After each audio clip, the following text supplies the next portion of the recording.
Mon histoire africaine.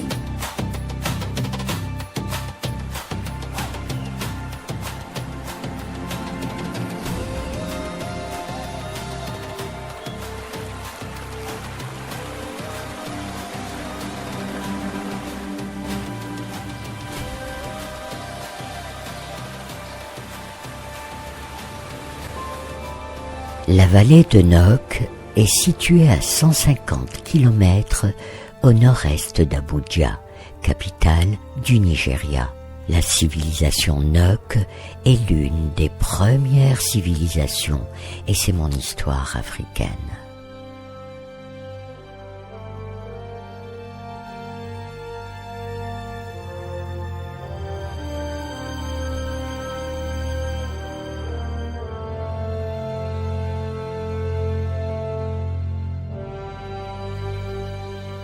L'énigmatique civilisation Nok apparaît au Nigeria entre l'an 2000 et 1500 avant l'ère chrétienne.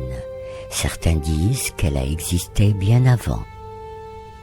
La civilisation Nok serait l'héritière de l'Égypte ancienne ou de la Nubie antique. Les Nok étaient des cueilleurs, des agriculteurs et des éleveurs sédentaires. Pour des raisons obscures, cette civilisation s'est éteinte mystérieusement à la fin du premier millénaire vers l'an 300. La civilisation Nok semble avoir été très avancée, socialement et artistiquement. Les Nok n'étaient pas des bâtisseurs, c'est probablement la raison pour laquelle aucun vestige ne témoigne d'un génie architectural. Ils habitaient dans des huttes en torchis construites pour la plupart sur une fondation composée de pierres disposées en cercle. Mais les découvertes, principalement au Nigeria actuel, attestent que la civilisation Nok est une des premières civilisations africaines du sud de l'Afrique de l'Ouest.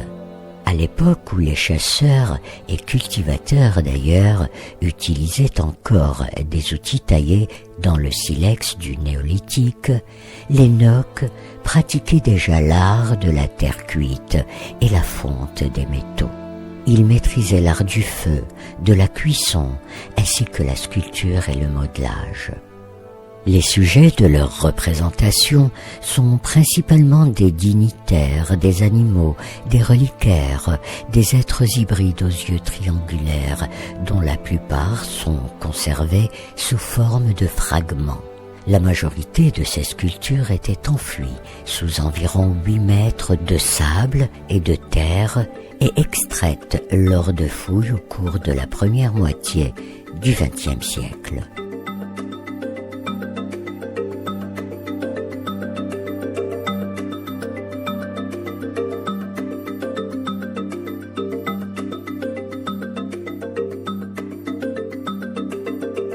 Fabriqué selon la technique du colombin-boudin de céramique, superposé, roulé sur une surface plane, le potier solidarisait dans un second temps les colombins pour obtenir une surface lisse.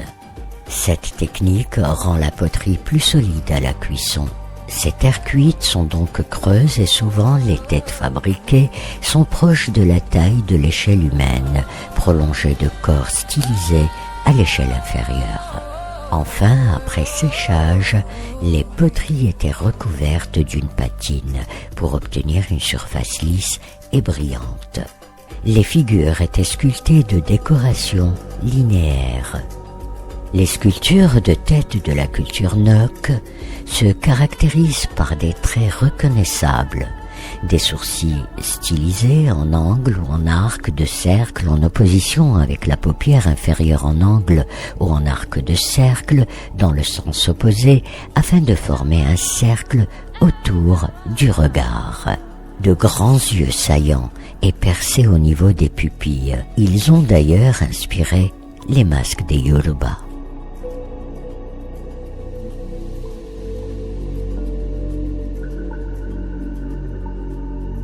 Dans la majorité des statues de tête Nok, les narines, la bouche et les oreilles sont également percées. Le nez est souvent large, court et épais.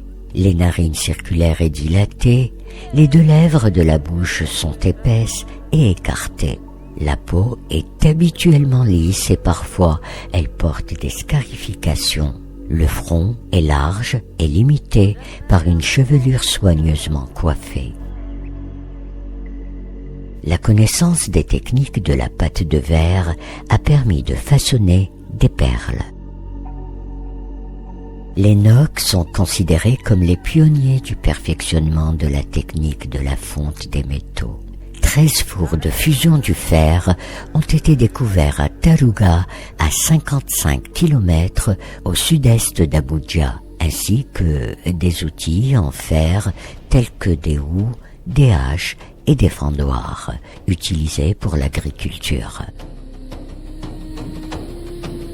Les fermiers Nok pouvaient donc cultiver des céréales comme le sorgho et des légumes comme les citrouilles représentées sur les sculptures en terre cuite.